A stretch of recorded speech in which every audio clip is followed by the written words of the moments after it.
On behavioral rehabilitation, you know him from New Leash on Life and also from Canaan's Only. Here he comes, our gentleman, Bobby Dorafshar. You don't know Bobby, he is the best we have, you guys. He's the best there is. Go, Bobby. Hi, guys. Hello, everybody.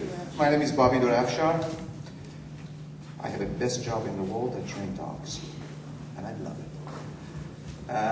The reason I love it because it will put me in a situation I can see what I do is effective. Every time I see a family, they come to me, and mostly the ladies. My husband will throw this dog out. It will take him to shelter. It just chewed our house, attack my gardener, or go on. And I feel I have this much of a chance to save that baby's home. Bottom line. End of the program, I always get the husband involved because I know the weakness is the man, because she's very passionate and she's the one come to me. And we can show that individual, this little four-legged creature, with all the love, he can change and he can be better. And maybe the mistake was his. And if you're logical about it, if the reality hits, you're effective. If I don't do my job, it's not going to happen. So I'm on the line a lot of times. If this dog going to stay home, or all of us, we're going to go and try to rescue this animal. I don't want to rehome the dog. We have plenty of it. Our responsibility as a dog owner is huge, but unfortunately with this society, a lot of people, they have no clue. It's cute. My kid wanted. How old is your kid? 2.5. How could I say no? I promised them since they were 2, now they're 4, and go on, but I don't have the lifestyle where they have no understanding. Unfortunately, I will see some of that through our own friends as a rescuers with the number of the phone calls we get. I went and I rescued a dog. I had him for 2 months. The dog has a separation anxiety. The dog is showing aggression. The dog attacked my other dog. Oh my God, you take it. Sure.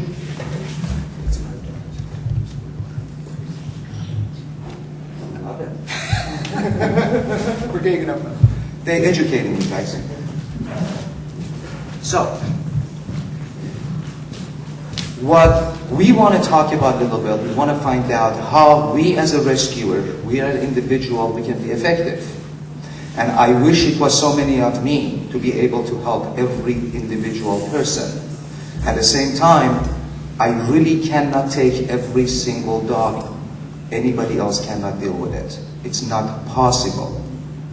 So we're going to talk a little bit about what we have to do, how we can evaluate this situation, what is the most important part of our job as a rescuer, as a passionate individual, as a person want to go to the shelter and adopt the animal, what we have to look for, what we need.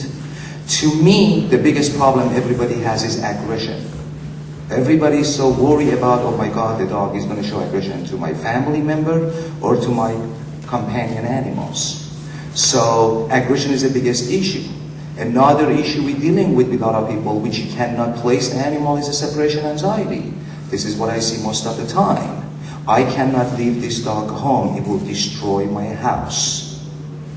The carpet, the door, the windows, and some safety of the animals, which I know these beautiful creatures jump through the second-story window through the glass, and they landed on the ground with a broken leg. And that was the second time. So we need to focus on that. Factor of aggression is very, very simple. 1, hormones. When the dogs became to maturity age, 9 months to 16 months, the hormone kicks in. They automatically show dominancy to another animals, to their partners. So what we need to do is to make sure when we have an animal at a young age, to get them safe or neutered. Very important part of our job. It's not about the health issue, yes it is, but it's not the most important part of it. But the most important part when you're dealing with the sexual maturity, it is very important for your animals. They understand the hormone kicking in and coming slowly and gently, you will be able to control it. Second one, environment. What kind of environment these animals have? These dogs, they've been chained up. Have we socialized them at a young age? It's very important in the first 4 months of the puppy, the way they're socializing. It goes from grooming, trimming nails, petting them, touching them, checking them out, and other animals, people. Another one is learning what the person had teach this dog. I know people at a young age, they get the glove on and they fight their puppy and it bites their hand. Then they want to know why the dog, when it goes to the maturity, why the dog showing aggression when you tell them no, half of your arm is gone. Okay? And the last one is genetics. The dog is being bred to do certain things, or there are issues, which is the hardest one to deal with. I'm going to go from genetics.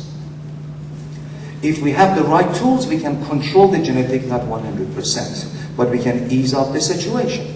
We can easily control the genetics. Can we rely on that animal with that genetics? Maybe not. Is the dog unadoptable? Absolutely not. Because if we can work with the environment, we will have the dog with a genetic issue to be able to be safe. And I know a lot of you guys here, you have dog with the issue of genetics, and you kept them the past 5 to 10 years. Okay? But just understanding the situation. Hormones, a lot of people, you guys all know, we all want to have our animals fixed. But when you go to the park and you see that you have a neuter dog and an unaltered animals, the sense they're sending out is different. A lot of people, they don't pay attention to it. The sense they're sending out to an altered animal is different. Most of the dog unaltered, they do not get along with the altered animals. So it would be great if we can educate those people. If you're coming to the dog park, it's an off-leash park, and you have one unaltered and run 20 altered animals, how we can handle this situation would be a very, very healthy issue. Now, when you guys planning to rescue a dog, please, please, please, I know we're all very emotional, but for 5 minutes, let's put our emotion aside a little bit. Let's look around us and see what we can do. We are so emotional, myself included. When I rescue a dog from the shelter, especially if that dog is injured, has been sick, he needs medical attention, he had a bad past, somebody abused the hell out of him, automatically I will put a lot more focus in this little baby. I baby this baby. But I got to tell you one thing. Environment comes forward immediately. Every time you rescue a dog from a shelter, what you expect from him is the first day comes to your home. So, if we go to the shelter, and when we rescue this animal needs attention, if we bring him in and we give him attention, but we give him a little bit of a space to figure things out, rather be sitting in your lap day and night, or spend the next 3 days sitting and taking care of this baby and call all the neighbors and the friend comes over and see it. Think about on Monday you gotta go to work. And the dog is gonna freak out. What happened to all the attention? Remember, animals end up in the shelter is due to a fact of the person owned them has no connection with these animals. Not because the animals are bad, not because the guardians are bad, not because anything except there is no relationship. I have not met one person yet owning a dog and spend half an hour a day quality time and not to be in love with that dog within 2 weeks. I have not seen one yet. So what I see, it's very simple.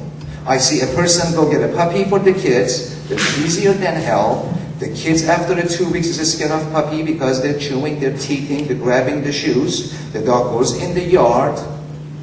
Mom goes to feed this dog. Dog is 4 months old, jumps on mom, so now mom is afraid of it a little bit. Next thing is door open, food out, door closes, and the dad's job, which is working all day, is to clean up poop. I'll be glad to do it. But if there's no contact, there's no connection, he doesn't want to do it till the Malibu light and the sprinkler system get chewed out. All of a sudden, my family doesn't have a yard, my kids cannot play, I have a dog which is destroying anything, I don't want it. Guess who's going to take it? Nobody wanted unruly teenagers. So people go to adoptions, people go to the shelters, they look at the dog jumping all over them, especially they have the kids with them, automatically they bypass a beautiful, young, healthy, uneducated dog. He's going to be homeless, unfortunately has to be euthanized. Let me rephrase that, has to be killed. For no reason. So what is our job? Play our hand right. Play our hand right. You bring a dog to home. Remember, we all act as a halfway house. We're not the home. If you want to be a home, be home. Give them all the love, do whatever you have to do for your animal. If you're going to be the guardian of this angel, do whatever you feel comfortable. But if you are acting as a rescuer, be a rescuer. Don't cause more problem. Don't damage this dog. And I see a lot of people, they damage more than solving the problem. Just because we love that dog. What I recommend you is bring the dog to your home, bring him to the facility you feel the dog is going to be safe, and give him a little bit of a space. And from first day, any behavior comes to you, if it's not acceptable, try to fix it. If it's not acceptable to you, it's not going to be acceptable to anybody else. When you're home, put a little bit of a separation between yourself and the dog. Sit, watch TV, have a little baby gate in the kitchen. Let the dog understand you around, you come, you go, but safe. By sitting and spending 24 hours on this dog, it will get very, very attached to you. So what happened? What happened when the dog is attached to you? The placement is a stress on the dog. I don't care how good of a home you find for this dog, that changing the environment make a huge difference for the dog, because this dog is being ignored for the first 6 to 8 months of their life, ends up in the shelter, angel picks him up, spend 5 days, day and night. Dog never seen that before. Jackpot, I got my angel. I don't want to leave him. That's the fact. It's just as good as you guys won a lotto ticket for $200 million. Yay. You won't let it go. So then what happened after 2 months? You find a great family, you hand it to them, this family works. Dog goes through the stress. So what did dog do? Try to jump the fence, chew the things, go under, destroy the house. Why? It's looking for you guys. It's looking for the angel. I want that person to stay home with me. So you're part of bringing these animals to your home, to your heart. Look at it as a halfway house. Look at it as a business. Look at it, you're there to take care of these animals, make sure they're in a safe environment, and you're there to educate these creatures to be a good companion, because that's what we're looking for, companionship. You see there are certain problems, you adopt them up, request they go to some kind of training. Training is not to just teach the dog to sit and heel. Training is about getting the owner to spend that 15 minutes quality time with their dog so they get attached, so they fall in love, and they feel they are effective, they are helping this dog out. So they need to build a relationship. Now, a lot of times what we do, we rescue a dog from shelter. It's the hardest job because evaluating this animal, if it's going to fit in our home environment or our rescue center environment, or in, can I take him to the doggy daycare? I mean, these are the very important issues which we have no clue about the past of this dog. So spend some time, ask people around, get professional, evaluate the dog. If you don't feel, if your goal is, I'm going to take the dog I don't know about, and he's going to go in my kitchen, and he's going to get along with my Chihuahua, and this dog is 250 pounds, and my Chihuahua is a little bit snappy, but I can control that situation. What happens if it doesn't work out? Now you're stressed, your family is stressed, your dog is in danger, and this dog goes back to the shelter, it's going to die immediately because it's a return. It's not a good dog. And then what you're going to do? Make a bunch of phone calls. Somebody has to take this dog. Somebody has to take this dog. Somebody has to take this dog. Unfortunately, Most of the places I know and I deal with them, they're booked. A lot of them. It's very lucky if somebody has a little bit of a space, we can pull another animal in. So it's important, if you see that, bring your dog in, get a crate, re-socialize the dog. If you feel you can handle it, don't just open the door and come in. Let's see how the dog reacts. Introducing dogs to your own pets is the most important part. And it's not about just bringing them in, so who's stronger and I'm going to be a dominant one. The most important part of introducing to dogs, relationship. Some of them, they could be very, very insecure. Some of them, they may not be socialized in past. Maybe one of them is very, very bully. Maybe one of them very dominant, another one very scared. Usually, when we are insecure, we're defensive. Every one of us. We are very defensive when we're insecure. Take the two dogs for a walk. Let them see each other. Oh, I have a dog 5 feet away from me, and he or she is not bothering me. Let them feel that first. Do a couple of a walk. Let them know, you know what? You sniff your things, my things, so let me check you out. Rather bring them in face to face, and both of them, they're going to look at it. I'm going to kill you, no, I'm going to kill you first. So spend that time.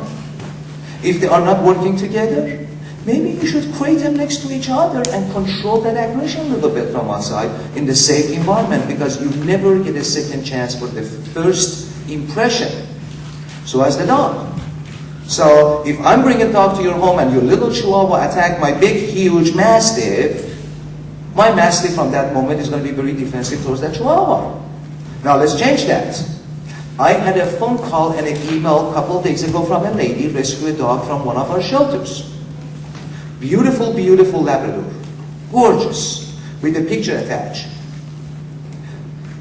I rescued this dog 2 months ago. I have 2 kids. One at the age of 4, one at the age of 8. And last 2 months, my Labrador bit the 4-year-old 4 times. Wrong. As a mother, how could that happen? So they brought the dog to me. The dog is a pussycat. I asked to bring the kids in. The kid comes, the dog gets up, runs away. What happened? Well, my kid fell on the dog 5 times last week. I swear to God, from the couch, control your kid. You can't?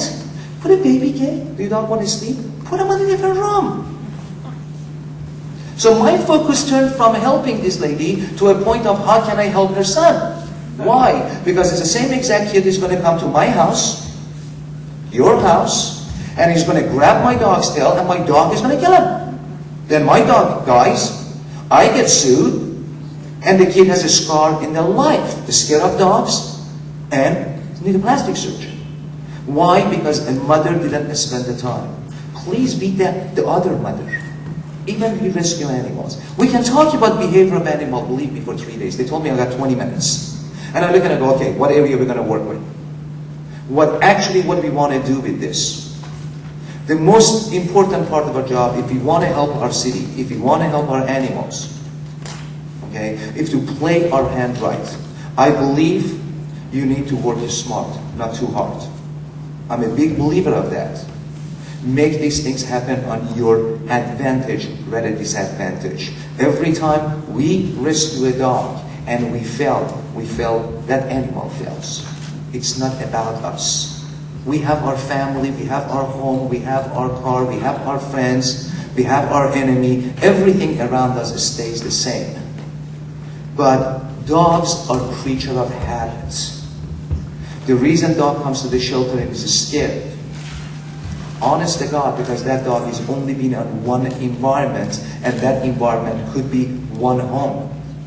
So out of that home, the dog is lost, has no clue how to deal with this situation.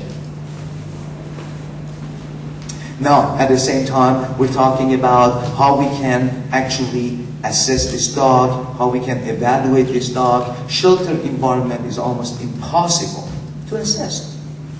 Because the dog, you look at him as a fear aggression, it could be nothing except just a fearful animal, and a different environment is going to bloom to be a great dog, and it will be your shadow. And a dog with feeling just a happy dog, you end up to be the most dominant dog you ever dealt with. Okay? So it's very hard in that environment. Why? Because number one, not enough time for a dog to relax. Number two, there is no environment for a dog to relax. A lot of people, they look at the shelter system. Shelter, again, is a halfway house for these animals. So, well, there is a dog over there, but usually okay, but this guy shows teeth. I can bother every one of you guys by the way I look at you. I can look at you differently. You will be defensive, you will be pissed off, or you may gonna like me. By just the eye contact. And believe me, dogs can do. You can have a dog laying there and teasing the dog right across, and the other dog going crazy and get euthanized because this dog is a bad dog. And another one will, yeah, get rid of you next. Alright? So environment is very, very important to evaluate. You want to get a dog out of the shelter, you're not comfortable, you don't know what you're getting. You know what, go there a couple of days, take him for a couple of minutes walk, bring him out and spend some time with him. And time with him is not the dog jumps on your lap and you pet him constantly. Why don't you put him to a situation and see how the dog would react? Don't let him pull you. Ask him to sit. Make him sit. If the dog turns on and bites your hands off, you know what? Maybe not. If you cannot handle it, then you can ask professional to help the situation if you need to. But please do not fail the dog because we make mistake. It is not the dog's fault because the same exact problem, we can solve it. We can absolutely solve that problem very easily. Dominance, easiest to solve. It is so easy to solve the dominance in the dog. It's just amazing. The one I'm having problem is actually genetics, not dominance. I have more problem with the fear aggression fixing that problem than I have problem with the dominancy. It's a lot harder to take care of a separation anxiety on the dog, which we cause. Then you can work with aggression. Why? Because your dog gets conditioned, and if you try to change that conditioning, if you try to get them out of that, the stress on their heart, it will not allow him to take a straight. So you have a dog, you leave because he's been with you for 2 weeks and he's been in bed and hugged and kissed and fillet and make food and everything is great. Then one day you have to go to a wedding and your dog look at it and go, oh my God, I'm going to die. What happened here? Okay? So from day one, not the second week, you have 2 weeks to get an unsocialized, stray dog, turn them around, and be a good companion, just need a little bit of help. There are 2 dogs touched my heart. One of them I work with right now. One of them I worked around 9 years ago. Both of these clients, people like me and you, they're working. One of them, 2 dogs came from Russia. It took a month and a half. They were doing a movie. These 2 dogs in the snow, they will come and grab the extra food around. It took them 2 months to catch these 2 strays in Russia. This woman brought them in. God bless her, Frances Brown. Unbelievable individual. She comes home, she's got 2 dogs, 2 cats. Knocks on my door. Bobby, I want to hire you. Help me out. Guess what? They lived together for a long time with the cats, with the dog. It was a battle. But we could get a stray dog. They were 4 to 5 years old. We could fix them up a little bit to a point they could coexist. Then they learn to live. Then they get adjusted and they work. And we all know coyotes get adjusted. On any environment, anywhere you go, you can see coyote. So dogs can get adjusted as well. It's just a matter of how we can focus things. Another one, I have a dog just came from India. They call him Hendy. Cute dog, skin and bone, has no clue what leash is about. Very dominant personality because it needs to fight to survive. Pussycat. It's going to go home next week. All I'm saying, you are playing the biggest role of all. Put your heart into it. You have a question, call me. I can guide you through it. Don't call me when the job is done and now I have to fix it. I'm going to bring this dog home. What should I do? This is my environment. Should I do it or I shouldn't do it? I'll be glad to help you guys any way I can. There's a lot of homework we can do about these things. There are a lot of trainers would be able to help you out. I'm not saying go ahead and hire me and do anything like that. But play your hand right, because if you play your hand right, and it's nothing except common sense, nothing more than that. We're not talking about what kind of a training we have to use. No. Just think about, you have your kids and their friends come over and they want to spend the 3 days with you. You set up your rules from day one. You don't wait on the 3rd day to try to correct all these kids. So I think my time is up.